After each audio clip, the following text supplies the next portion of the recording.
नमस्ते नमस्कार प्रणाम। कैसे हैं आप सब? मैं हूं आप सभी का मिथिलेश प्रेमी। और बताएं क्या हाल चाल है अपने लोगों के। और मेरा बहुत ही प्यारा गाना अभी एक वो रिलीज होने वाला है, जिस गाने का नाम है कमरिया में पैन होखा था, जो बहुत ही सुंदर गाना एंजल म्यूजिक चैनल से रिलीज हुई।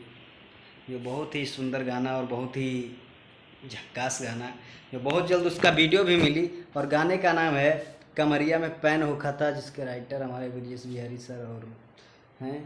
और बहुत ही सुंदर गाना है, जो आप लोग अभी एंजल म्यूजिक पे रिलीज होने वाला है, तो आप लोग सुनिएगा और ढेर सारा आशीर्वाद प्यार दीजिए। और बहुत सारा मेरा गाना भी रिलीज भी हुआ है, दिल तोड़ले बाड़ू और तोहर भाई मर लेबा, बहुत सारा गाना वीडियो आप सब देख सकते हैं, एंजल म्यूजिक पे रिलीज हुआ है।